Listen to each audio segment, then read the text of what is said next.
Dr. Lyndon Gerald Furst was a man of many descriptors, many good adjectives that we're sure everyone here will agree with. He was a man of education and learning, of debate and gregariousness. He loved his family dearly and deeply, while also maintaining a keen determination to better his community at large, something many people in this day and age forget is necessary for a good life. Not just good family, but good neighbors. He was simultaneously energetic and reserved, faithful to his beliefs and yet equally skeptical to claims made in his presence without the presentation of evidence. To some, this made him seem more than a bit ornery. To us, this made him feel like some sort of enlightened rebel. And once upon a time he proudly wore a shirt that stated in plain, bold lettering, "I have the body of a god." Unfortunately, it's the Buddha. So we all know that he had an excellent sense of humor coupled with a sort of humility that the world could use more of right now. But we personally feel like we knew him somewhat differently than everyone else here. As the one he so regularly called my number one grandson, we feel like we viewed him as something more.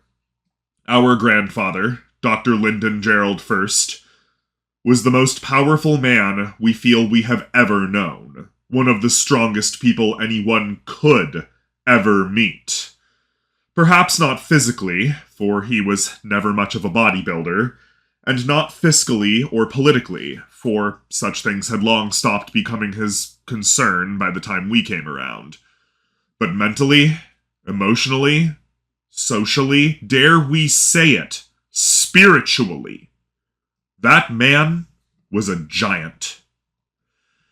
In our eyes, he stood head and shoulders above every other genius the world ever had to offer. From a young age, though we never got to spend as much time with him as we wanted, he would awe us with silly math puzzles, logical debate, political insight, and stories from faraway lands that we could only dream of visiting, where he was accepted as a distinguished speaker amongst his many foreign peers.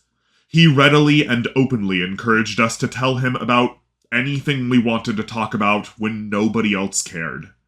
He asked us about what we were writing, told us about what he was reading, helped us formulate new ideas for the future, talked about his books, and, for a very short but precious period of time, even grew to enjoy playing a video game with us about eating his way through a giant pizza.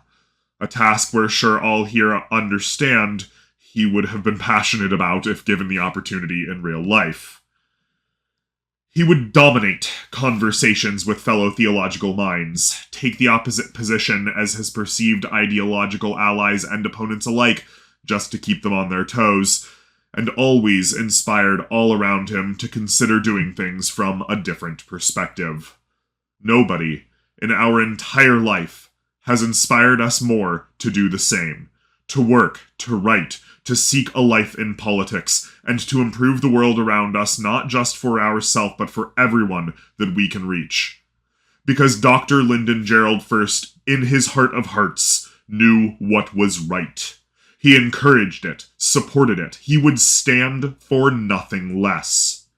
Even when set against overwhelming odds, he stayed determined and never feared to speak his mind against a larger, more well-established opinion if he felt it erred from what he saw as the best thing for the greatest number. As what was best for all of us. If there is an afterlife, if there is something awaiting us after we leave this mortal existence, all of us here can rest assured knowing that he is in only the very best of places, experiencing the very best that can be given to such a man of his caliber.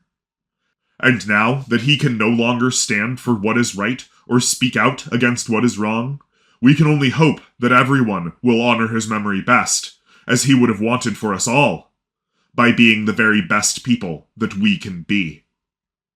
Rest in peace, Grandpa. Thank you for setting an example for us all. And we hope, beyond belief, that one day we will be able to see you again.